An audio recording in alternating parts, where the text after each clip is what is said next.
I started that because I worked at the British Broadcasting Corporation. We all know what that stands for. And I found that I was in spaces that wasn't representative of the audiences that we were speaking to. Most used saying ever, I might tattoo it at one point, media can't reflect society if society is not reflected in the media.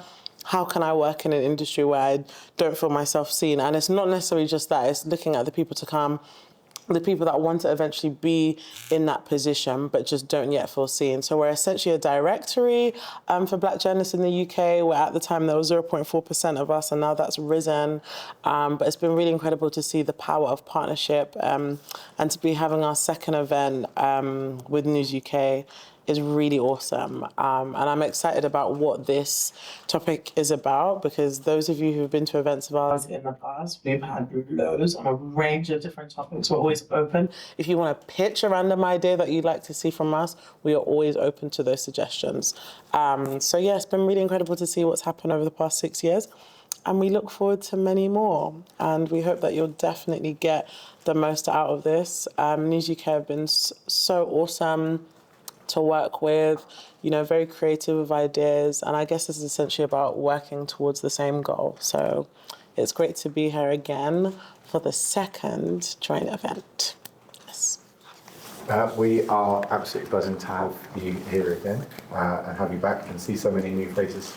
My name's Mark. I'm the Head of Creative Diversity at News UK. So apologies from Shelley, our Head of DE&I, who wanted to be here tonight as well, but she got called away this afternoon. News UK is The Sun, the Sunday Times and the Times, Talk Sport, Times Radio, Virgin Radio and Talk TV, and not a single one of our titles is reflective of British society. And we are not alone in the media industry. As Hannah alluded to, numbers are moving in the right direction, but I think that some of the coverage, and obviously cut this out of the video, but some of the coverage you've seen from our titles recently, particularly from The Sun with regards to Sword Lad, Saka, not having that representation on the newsroom floor leads to those kind of things. So not without wanting to put too much pressure on young shoulders, the ultimate aim is that we have newsrooms that are reflective of British society, and then ultimately that those people aren't just in junior jobs, but they are invested in enough that they stay to rise to those decision-making ranks. So I think there's a stat that's like 80% of newspaper editors were privately educated compared to only 7% of the population. So whichever way you chop it up, ethnicity, disability, class, gender, every single metric, every single title in this country is failing right now. And so, but it's crucial for us to have these kind of partnerships, firstly so that you come in, see the place, start to feel comfortable coming in here, because that is how we want you to feel. Secondly, so that we can give you insider information about job opportunities, apprenticeships, internships, entry-level jobs, more mid to senior level jobs, for those of you that are a bit more experienced. But also, for us, it sends out a signpost. Working with an organisation like We Are Black Journos, it sends a message out, we want you, and that is definitely the message that we want to send tonight. So we've got a really good agenda, and hopefully we'll share some tips on how to shine in that recruitment process. But thank you very much for being here this evening as well. Yeah. Yeah, amazing. So today has been set up to have segments here. So this is the first segment with the intros. Now we're going to the next segment, which is the top tips for seeking work. We've got 2 specific forms of advice, and Mark is going to be speaking from the News UK point of view, and Hannah is going to be speaking from, the We Are Black Journals experience and tips and all the branding angles and things, which is what this workshop is about. We're learning about branding, development, and whatnot. So, handing over again. No problem. I'll go first on this, just because Hannah's stuff is going to be way more interesting. But I think, so I look at about 5,000 applications per year. My career, just quickly as well, I started as a journalist on The Sun, on the News of the World, moved into TV broadcast for about 3 or 4 years, came back here, set up first social media, video studio, and did that for about 10 years around editorial marketing and advertising. But my passion has always been telling stories that matter to working class people, basically. And so yeah, I feel like seeing so many applications now, I feel like there's a formula to a really good cover letter and a really good CV. I know we're going to go into this in a little bit more detail, but I think any organisation is basically looking for three things in you. One is that you're hardworking, right? If you're wanting to be a journalist, knowing that you're going to stick around late to get that extra quote, or that you're going to go through all that boring data to find that one story, is a really important skill. And so you can demonstrate the fact that you're hardworking by being a carer, by having a job as well as studying, by doing your work experience, etc. So those that is a really, really key skill. The second thing, again, leading on to work experience, is that you're passionate about the media industry. I think all of us in this industry are a little bit weird in that we still get, I've been in this 19 years, I still get out of bed and want to read every single paper, every single website that I can that morning, and that never went away. So you can demonstrate that you are passionate about the industry by doing work experience, and we're quite keen, Jess, who's with us, is quite keen to get you guys as many opportunities as we can via work experience. You can do that by setting up your own channels now. Like, that's something that I didn't have available to me at that time. But I like setting up your own blog, setting up your own TikTok channel. It's not about the numbers that you're getting. You don't have to get 1 million views or whatever you are. It's just demonstrating that you can consistently create content every single day, every single week, whatever it is you choose to do. That demonstrates that you are passionate, that you're looking at what the pros are doing and you're trying to copy it yourself.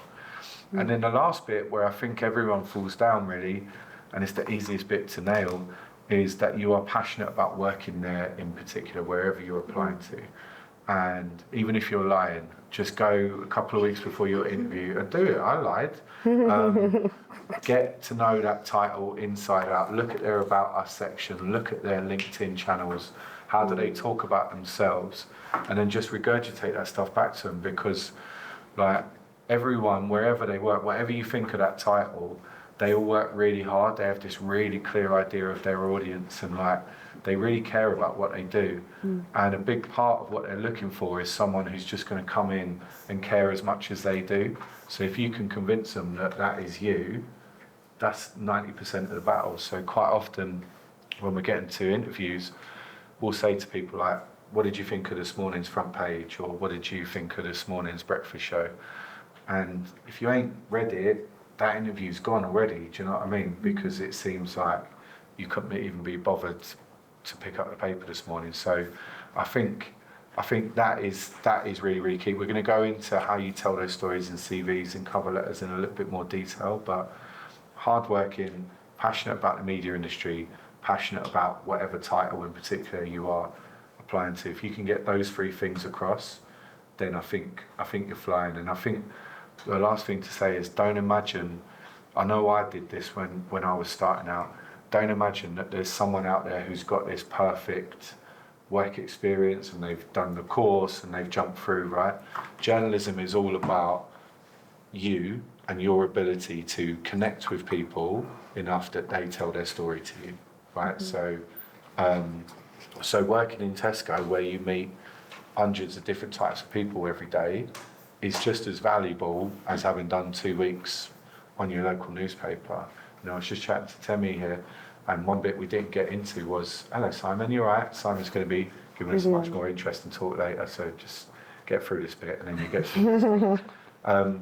But Temi was just telling me about, I hope you don't mind me telling this story, but about her background in HR and what have you. Like, that lived experience is so valuable. Now she's working in consumer journalism, money saving expert.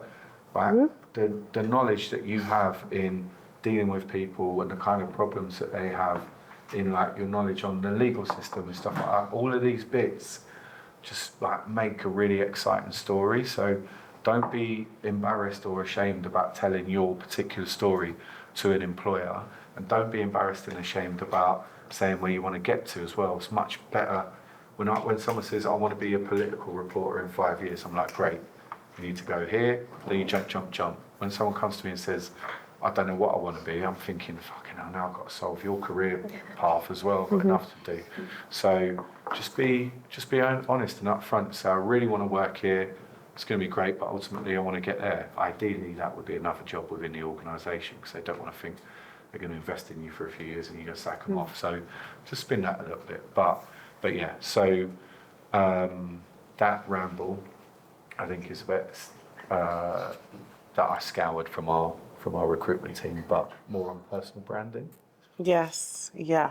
I would say, I don't know if it was the number of networking events that I would go to and stuff, but there was a point, I had one Twitter account, right? There's always that one account. And it was basically full of heartbreak songs, Chris Brown lyrics, and stuff that didn't speak well for where I wanted to go professionally. And I think it's this big thing about the internet and social media and things that we put out there, you know. Would you feel comfortable if someone was to search your name, you've met them in a professional environment, you've told them what you aspire to be, and they see all of that? Not really. So I saw that and said, right, that old Twitter account needs to go, because that doesn't give any indication of who I am, what I'm passionate about, and what I need to be. And not everything needs to be posted or tweeted. Talk to your friends.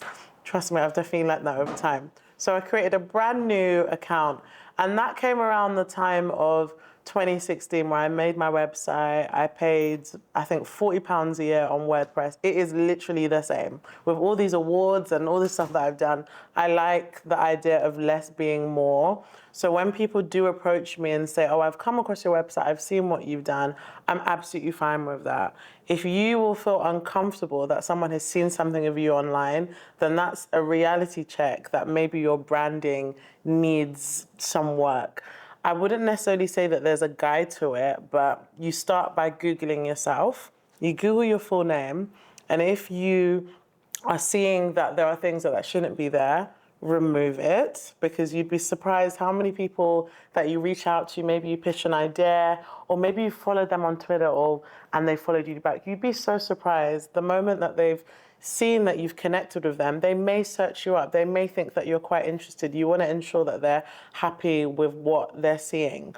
You know, Mark made a point earlier about the copying thing, which I think is quite cool. It reminds me of one of my favorite sayings: good artists copy, great artists steal.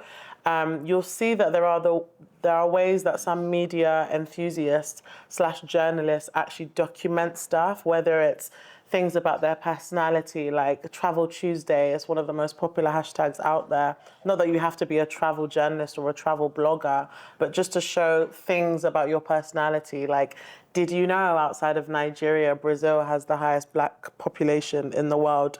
That's something that's quite intriguing. That spurs your interest. That, you know, gives a little peek into your world and the things that you find of interest. There are so many examples of things that people are doing that you can also do.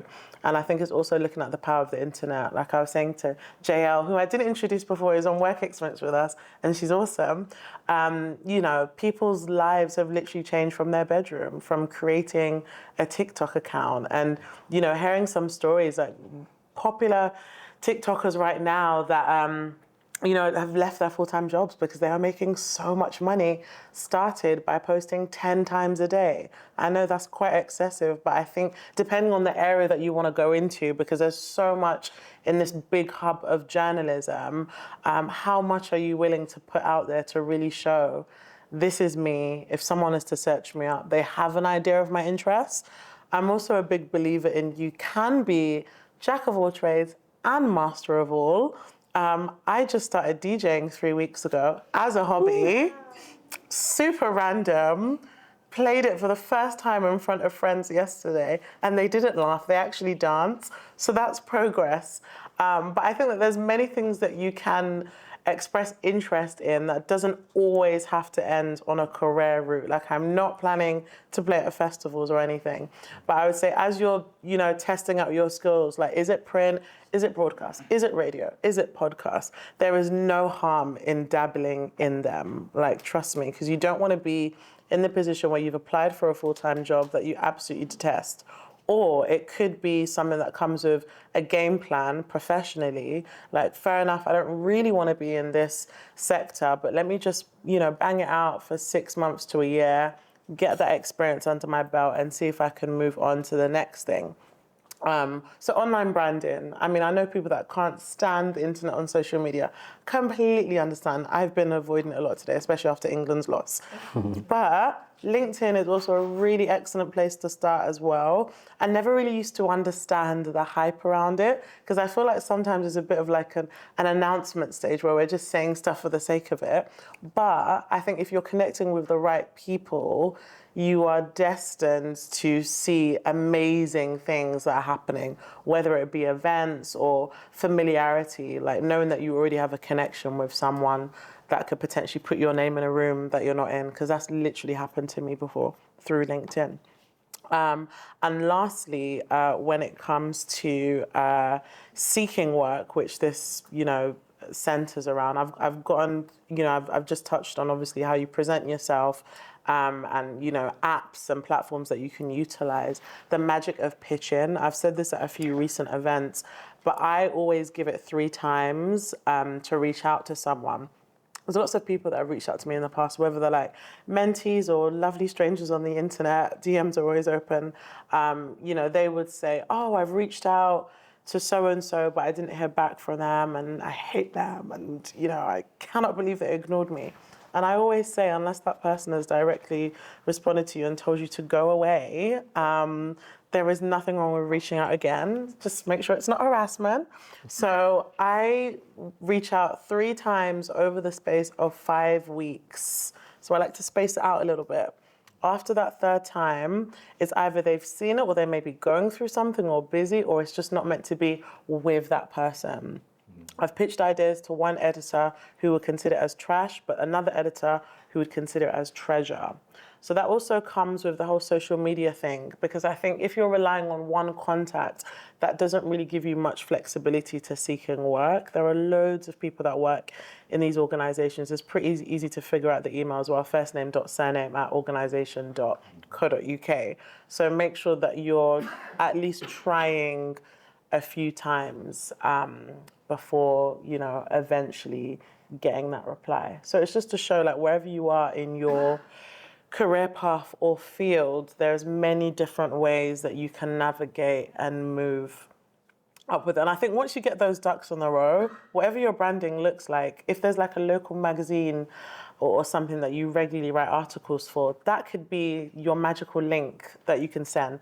That could be the SEO, search engine optimization, where people search your name and they say, wow, she's written so much for, I don't know, Metro or Midland Today. Or I used to write for a magazine called Yuppie. Like, when I couldn't even get any commissions, I thought, I just want my words out there. So let me just do that. So there's many ways to go about it. And I understand that, starting is often the hardest part. But once you've gotten through that, you've set yourself up above the rest to people that just say, oh, I wanna be a writer. And I say, great, show me some of your writing, and then crickets, So I think build something yourself before you go out there, just to give yourself a bit of that boost. Yeah. That's amazing. Amazing advice. Thank you. I don't know where it came from. That's experience right there. This burst of energy. That's what experience does. And Yeah. thank you very much, both of you, Mark and Hannah. And now we're going to move on to the next segment. Hope you guys wrote a lot of the things that was being mentioned there about branding and just putting yourself out there. So the next thing we're going to is a segment with a News UK representative, and that is Simon London. He's the head of production of Talk TV. He's going to talk about career progression and branding. Hi, Perhaps you can, okay. Amazing. Somebody just started coughing, so sorry about that. Sorry. Hi. Nice to meet you all. Ooh. Hello. Oh, wow. bit low. So I just spent the last 5 minutes Googling myself after that bit of advice that you were given. It's very good advice, actually, and I recommend everybody does it.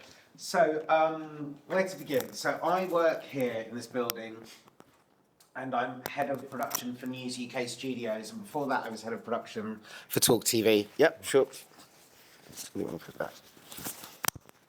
Brilliant. Okay, cool. Okay, thank you.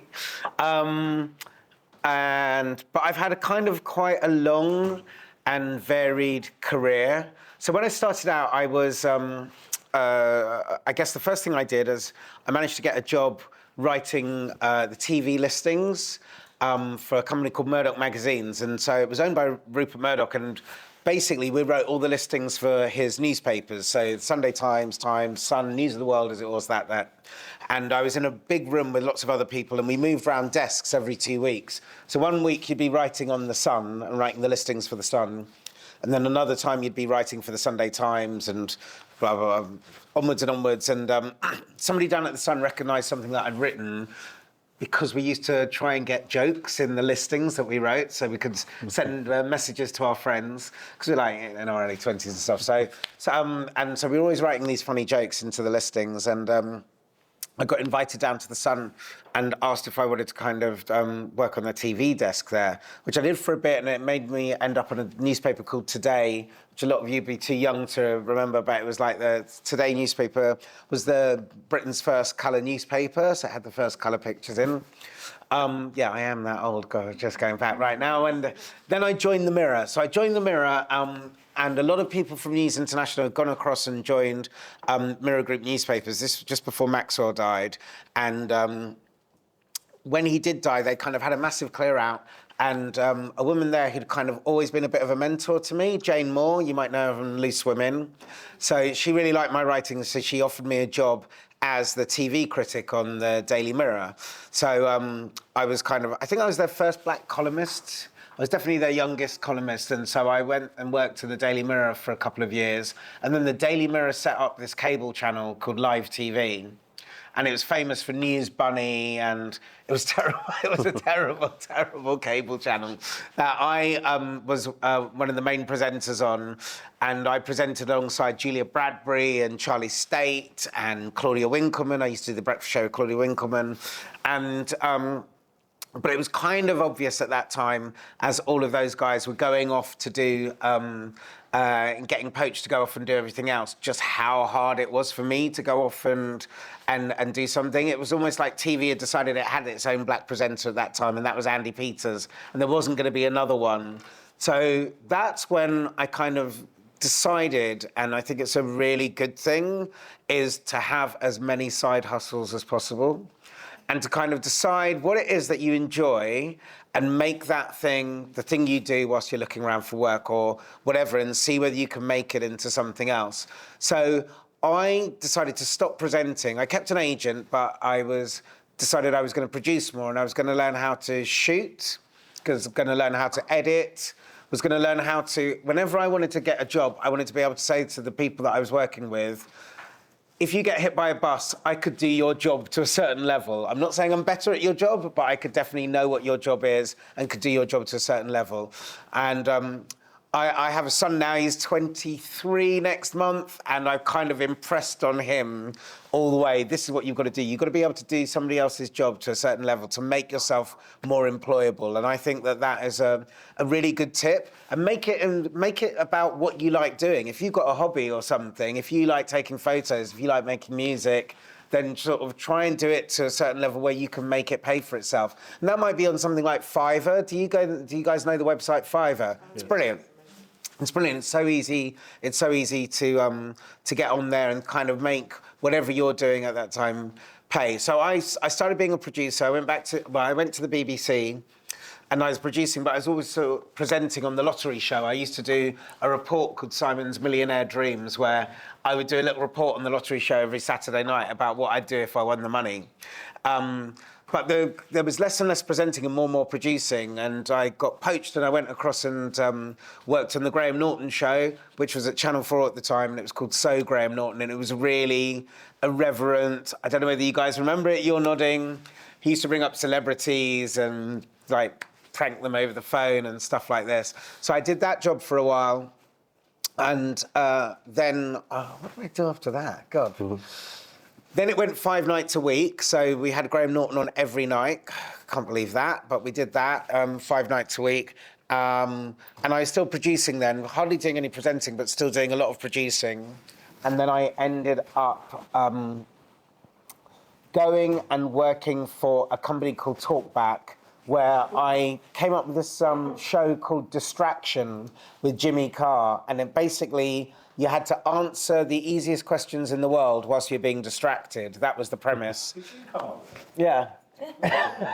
Yeah. So what was great about that as well, and this is another tip that I'll give you. So we had this show idea, and what had happened was the guy who had originally thought of that show idea wanted it to be for a kids show, and so they'd made it as a kids show, and it had completely hadn't worked. So then they wanted it to be late night on Channel 4. So they called me up and I was working with Graham Norton and said, do you think you could like make this into an adult show? And I was like, yeah. And the first thing I did is I invited every one of my friends who makes me laugh. They didn't have to work in TV. I just managed to get some production money. And the production money was for sandwiches and one drink at the pub on Newman Street. So I had the room up there and it was like this. There was everybody had to turn up with 2 ideas for what would be one of the games on the show. And there was a kid there who, now I think he's head of comedy at Objective, but he came up with this idea of, why don't we have, you know, like a Chinese restaurant, they have that Lazy Susan thing they put the food on. He said, why don't we come up with one of those, but put the buzzer in the middle, but put cactuses on the thing, and then blindfold them and have it motorized so it turns around. So they'll have to try and, what's the capital of France? And they'd be like Paris, but they'd like putting their hands down and like, and that was a really, I mean, this kid, we were like, yeah, we're definitely putting that idea on. So he got his idea on telly. Another great tip that I did, that I got from working there, always cost your ideas. If you cost your ideas, you know how funny your idea is. So once we had all these ideas written down, I gave it to a researcher and said, here's the list of all the ideas that we're going to do. I want you to find out how much they're going to cost. And that cactus one, I think we could buy the cactuses from a garden centre for about 50p each. So it's 5 cactuses, and it was the cheapest game that we played, and it was really, really worth it because like we knew that it was going to be so cheap. So then I decided to tier everything. So when I have an idea now, I tier it as like A, B, and C with everything I do. Here's the cheapest one, here's the mid-range one, here's the most expensive, just to so I can tell whether it's worth playing or not. Tell you the most expensive idea, okay? So we're still trying to think up, what are the questions that we can do? What are the games we can play where you ask the easiest question in the world, but the person is so distracted they can't answer the question?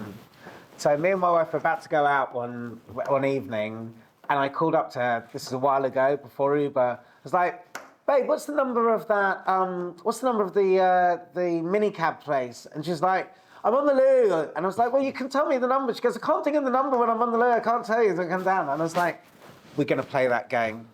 So I went into work on Monday and said, okay, what we're going to do is going to make them all sit on the loo. And if they want to answer, they have to do a little bit of a wee, and that will light their buzzer, and then they can go. Wow. It's on YouTube if you want to see it. But it's amazing. But I had it all costed, and in the end I brought on 3 cubicles with saloon doors, so when they went in you could see their heads, but you couldn't see anything else. You could see their legs. And then we put a little microphone down by the little bucket thing inside the loo with some water. So when their wee hit the water, then there's somebody behind pressing the button for the lights to go on. And I would say it's been many moments, but I think that's probably my proudest moment. And if I do die, I would like that on my, well, I will die. I'd like that on my headstone as I came up with that. So we played a lot of games, did a lot of I did a lot of production there. Still did a little bit of presenting. Still did a little bit of directing. I would have like helped my friends direct videos. Anything that was a hobby, I still kept up doing because you kind of know that in the right environment, you might get paid to do that thing. And I have to say that being a journalist, having worked on Today, The Sun and The Mirror, I still do writing. Being a producer and having come up with things like that, I'll still go in and do some freelance producing if people ask me to do it. Every so often, I'm doing some presenting now, actually. There's this terrible show on Talk TV called What Just Happened with Kevin O'Sullivan and a girl called Samara, his producer. And they're basically right-wing idiots, and I'm the left-wing token black guy who sits there telling them that they're wrong about everything. 266 views over the weekend, you know? The people can't be wrong. So I still do a bit of presenting. Still do a bit of editing, and all those things kind of like the hobbies that I like doing. And it just means that when I'm out of work as a freelancer, most of the jobs that I've had, I've been a freelancer, and then I may have worked somewhere on staff, but only for normally about 2 years. And then something happens, and I'm normally the last one in, so first one out, or whatever. Or we all know who survives and who doesn't when there's a big thing going on at a big corporation. So it's always good to have those things that you do and just keep them going. And it can be whatever. I used to say to my team and Graham Norton, come along with any ideas. Whatever you're into, let me know, and the production will pay for a magazine back in those days. We'll pay for a magazine, but you have to bring me an idea from that magazine. So if you're into cycling, you've got to bring me bicycling ideas. If you're into running, you've got to bring running ideas. But a lot of people on my teams that I've worked with have started off going, I'm not really creative. And I just believe that everybody is creative. Everybody is creative. You just have to decide what it is you're creative about. If you like doing spreadsheets, you like doing numbers or whatever else, and you can think of a way to be more effective and more efficient, you're creative. And it's a really kind of, it's a really sort of self-esteem thing to think that you're not creative, because you all are. You just have to find out what you love and then make that the thing that is your hobby. I tried to get my son into editing, right? So I bought him a little camera, and I would sit down with him on iMovie and show him how to edit. So take a little bit here, cut it, do a bit there, everything else. And he would do it diligently, but he said, oh, I don't like doing it. What I like doing is I like doing the music for the films once I've done the film. So yeah, and I said, if you really enjoy making music and this is the thing that you want to do, just keep on doing it. Just keep on doing it. And he put his first album out during lockdown. He was just like made it with a friend in his bedroom because he couldn't go out. And like we talk about this all the time. He said, I wouldn't have done that if you hadn't kept on going. The actual bits of like the editing of how he learned to use GarageBand and Ableton and stuff like that. So I really think it's something worth doing. The other thing I would say as well, and like if anybody wants to ask me questions afterwards, you can, but the other thing that I would say that is worth thinking about whilst you're doing all those other little bits, and I think you were saying as well about sort of people like stick to what, if there's something that you feel that you're good at and that's something that you want to do and you want to carry on doing, stick at that.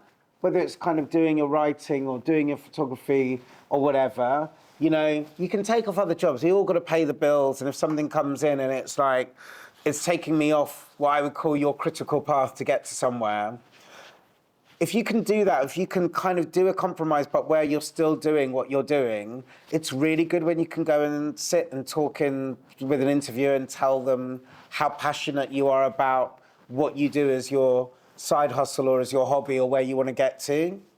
And I have a lot of people, because I work in comedy. I went on to work at the BBC as deputy head of comedy, and I'd always wanted to work in comedy.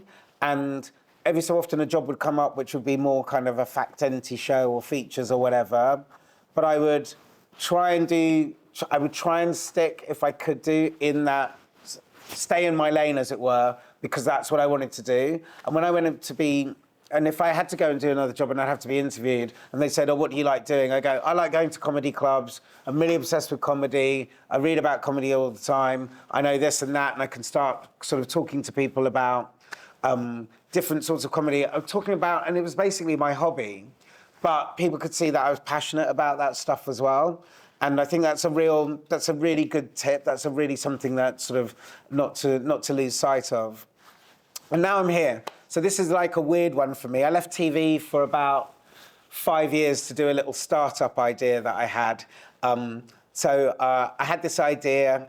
Whenever we went away on holiday, I'd make a little film with my son, and I'd send it to his grandparents and tell them it was on YouTube, and they'd watch it. So one year we go away and we're stuck in this hotel because you remember when there was that volcano and the ash cloud and people couldn't stay. So we had to stay in this hotel for another week. 5-star hotel, all inclusive. It was terrible. But we were stuck there, and I wanted to make a film, but we'd already made a film to send to his grandparents. So I said, I'll tell you what, why don't you review the hotel for other kids? And he was like, oh, okay. So we made this little film, reviewed the hotel, and I sent it to my mum and dad and my wife's mum and dad, and we put it on YouTube. When we went back to that hotel the next year, we decided to go back. Loads of kids ran up to my son and was like, oh, God, we came to this hotel because we saw your review on it. And then a lot of parents came up to me and went, oh, did you make the review? Yeah, we saw it, and we chose this hotel because of that. So I decided to do a TripAdvisor by kids. So it's called Kid Rated. It still exists, and it's still online. But again, I could get all my friends who worked in TV to go and take their kids out, send the rushes to me, and then I would edit it together because that was my hobby. And so, again, that came out of doing that. I managed to get some investment, but not for the second round. Damn you, big city investors. So I had to go back and tell him. My wife went, this is really good. I love your kid-rated idea, but it'd be so much better if we could eat again and maybe go on holiday. So I had to go back and look for another job. So that allowed me to kind of leave TV a bit and pivot a bit into digital, because I like making videos. I liked doing all the kind of social stuff and the social video. And I went and worked for Shortlist and Stylist. And then that led me on to work for, I don't know whether anybody will remember, there was a channel that was set up. It was a UK-Nigerian hybrid called Yanga. Yeah. Yeah. So I worked at Yanga. Yeah. So I was their head of content and programs for a couple of years, and you've never seen people spend money like they basically. The guy who's the president of Nigeria set up that channel because I didn't realise this, but it's a really good story. So the Nigerian diaspora sends about 60 billion quid back to Nigeria every year, all around the world. So he figured that if he had a channel where he could put his own politics on the channel, that people who are sending money back to Nigeria go, oh, we're watching this thing called Yanga, and you should see this person, and it would help him get into power. And it only fucking did. He's only president of Nigeria now. And as soon as that was on the cards, he stopped funding the TV channel. Yeah. Yeah. Yeah, but didn't he used to be, wasn't he called the Lion of Lagos, or... It's not Bahari. What's the Tinubu? That's it. Yeah, Tinubu. Yeah. That was his channel. So after that, I went and worked for Snapchat for a bit, which was great because I didn't understand any of it because I'm so old. But my son helped me out a bit there, and then I was lucky enough. The guy who runs Talk TV was.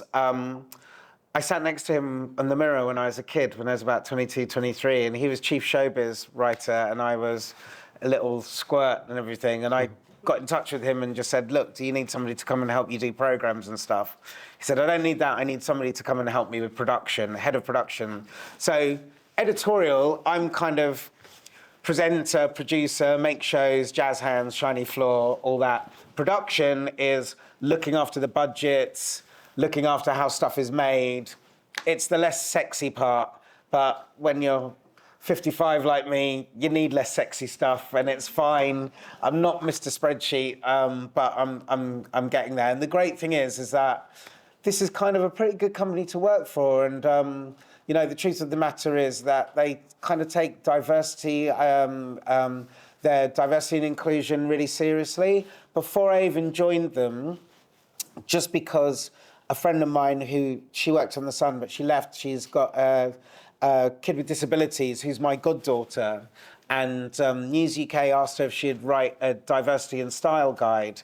And she said, yeah, I'm happy to do that, and I can write about women and gender and disability, but I'd feel a bit weird writing about colour and race and ethnicity. But I do have a friend who might be able to do that. And as I say, I still kept up with the writing. So they invited me to help write their diversity and style guide, which I was more than happy to do. Then 2 years later, I'm working here. But it was good to come and work for a company that I know takes the diversity and inclusion really seriously. And one of the reasons I'm here, when Mark or when anybody in their department asks me if I'll come along and do stuff, I know that I've been really, really, I've worked hard, but you need a bit of luck. You make your own luck. It's opportunity plus time, I think. I interviewed somebody once. I had to interview a whole series of CEOs. And the last question was, do you believe in luck? And nearly all of them had some sort of story where they felt that luck had come their way and they'd been touched by it. But one of them said something which I think is really true. Said, luck is being born in the West. And I think there's something to be said for that. You can be the best person, but if you don't have that infrastructure behind you, that stuff that's going to help you get there. So I think that's really true. Everything else you kind of have to work for and do yourself. But if you come across some really good people, Jane Moore for me was one. Richard Wallace, who I work with now, is one. Mark, who's over there, he's one as well. And you can get some people who are happy to kind of help you along the way, give you advice, give you a bit of mentoring. I was having a shit time a month ago, and I came and found Mark. He gave me a pep talk and sent me off to my own thing. Just find those. Just find those people who are going to kind of help you, but don't stop doing the other stuff that you do and the other stuff that you love, because you never know when it's going to kind of help you do something else. So, yeah, there you go. Amazing. Amazing. Thank you so much, for that. Any questions Yes, before please. Questions? Yes. What's it like working in editorial? What's it like working in editorial, as in on a newspaper or on a show or Talk TV? So I was never editorial. I always came in as production. So, look, I think that, it's funny actually, because Mark got me to go along to what's the Centre for Media Monitoring, where it was kind of basically a very it's a Muslim council, isn't it? So I went along and to do a talk there, and one of the first things they were asking me is, Talk TV, what the fuck? How can you do? But I think that look, we have to be grown-ups, and one of the things that every business wants to do is make money. And you're going to make money from controversy and from conflict and everything else, I'm happy to do the What Just Happened show on Talk Now as it is, which I do once a week. But I am completely aware that is driven by clicks on YouTube, and that is, what drives clicks on YouTube, talking about Trump and talking about Harry and Meghan and kind of getting people to sort of say their stuff. Now, I kind of thought hard about doing it because I don't know whether I want to add to that noise or toxicity. But then I also felt it's something I should probably do because I can be quite articulate about it, and I can sort of say, this is ridiculous. You literally, I'm sat there with people who are literally losing their shit over Harry and Meghan, but they're talking about them every week because that gives them clicks and that makes money. So I think you can work for a lot of different places, right? And you can work for things that on the face of it, you might feel that you are morally conflicted, okay? And this is a question that people ask me all the time. And I think that you have to be able to look yourself in the mirror and kind of know that you're a good faith actor in all this stuff, You can get to the point whereby I think we all agree that child labour is bad, isn't it? Yeah. But like the clothes that we sometimes wear and the phones that we use and stuff like that, where are you going to stop? If you want to be a good, decent person and not in any way compromise yourself, you've got to basically go and live in a cave in the middle of nowhere. Because everything you do, somebody can kind of draw something back or pull something back and go, wow, I can't believe that you worked on The Sun at that time, or I can't believe that you worked for a Murdoch company. A lot of my friends said to me, I was kind of a bit of a left-wing firebrand at university, and then 2 years later, I was kind of down working at Murdoch and everything else. But I was saying, hey, look at the stuff I do around that, and look at what the stuff I was trying to do in there as well. I was writing listings, and no way was I letting anything racist or anything kind of sexist or homophobic go. I was on watch, and I called that shit out all the time and everything else. Can you look at yourself in the mirror when you're working in a place that is kind of going to be challenging? And if you're lucky enough to work for somewhere that isn't challenging, then is it the right place for you? Yes. 2 questions. First question is, did you ever watch Succession?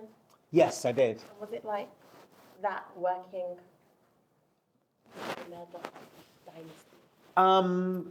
No, in short, but I'll tell you the best story.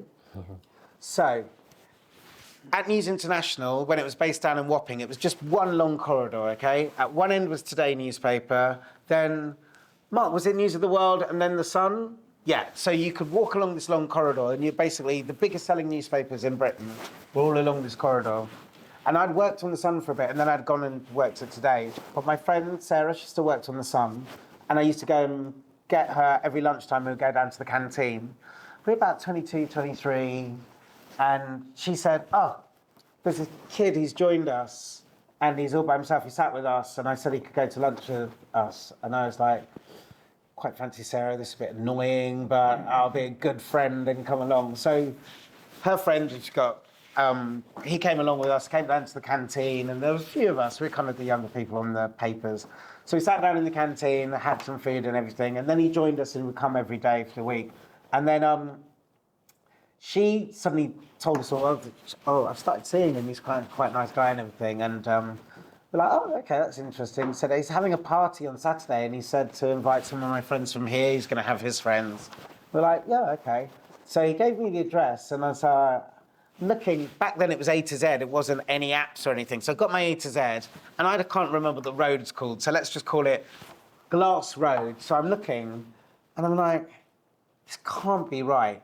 This can't be right. I've got to go to Green Park. So go to Green Park, come out, and I'm on Piccadilly, and it's like, Glass Road, it must be Clapham. I must have got this address right. It must be Clapham, must be Tooting, or somewhere out there. It must be another Glass Road. Walking round, go behind the Ritz. I'm like, this is his address. Ring the doorbell. And I go, hi, it's Simon. And he goes, hey, Simon, come on up. So I open the door, and you know Succession? Yeah. You know the lift, and then they go up, and there's that big flight of stairs. So I'm in this lift, and it goes up. And I'm like, how's this kid live here, he's same age as me? Open it, and there's a chest, like where the crisps are. Open it, and there's all these framed photos of Rupert Murdoch and everything. He was Lachlan Murdoch. Oh. So Rupert Murdoch makes his kids work on his papers and in the TV things. And I'd made friends with Lachlan. And I was there hyperventilating, going, fucking hell, I can't go upstairs. I can't believe this. Okay, pull yourself together, pull yourself together. So, so I ended up going upstairs. And we hung around with him all that summer. His dad had made him work on the newspapers for like, I don't know, 3 months. And we hung around with him all that summer, and he was a really lovely guy. Which one was he more like? He's a cross between Roman and, he's not the eldest, but, you know. Middle one. Yeah, middle one. Oh, I can't remember his name. The one. I want to say Kendall. Yeah, he's a cross between those two. But he's a nice guy, yeah. Basically one success. That bit was, Yeah. but yeah, Oh, that's amazing. cool. We have time for one more question. Yes, please. Zion. Transition, like, back from central, kind of like a back into the next. Like, Yeah, what's jerk the- of all trades, master of none. Yeah. What's the transition like going from like production to editorial, presenting, writing? What is it like a big jump? Because I'm journalism technically, but I still kind of want to dabble in all different areas, but I don't really know how to get there and what that looks like. Trying different things. I think you kind of just have to. Back then it was sort of slightly harder, but today it's just kind of, you've got a video on your camera, you can practice doing and there's the camera on your laptop, you can practice doing your presentation by doing that. With your writing or anything else, it's about having that belief that you can do it and that you're good enough to do it, and asking somebody to sort of tell you that you can't really.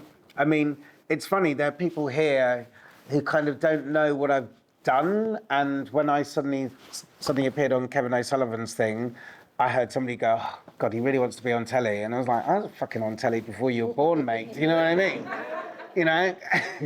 It's not a case of, I want to do it. I enjoy doing it, so I'll do that. But you can really, if that's what you want to do, don't let anybody tell you that you can't do it, and say, just point to other people who have done it and go, you know, I used to be really pissed off with Andy Peters because I thought he got all my jobs when I was a much better presenter than him. But you know something, much as I'm not a fan, Andy used to be the executive producer behind T4. Was it T4, Mark? Yeah, he's a good executive producer. As much as he's a good presenter, he owns his own agency, and he used to, I think he provides all the male models who do the cover of Men's Health.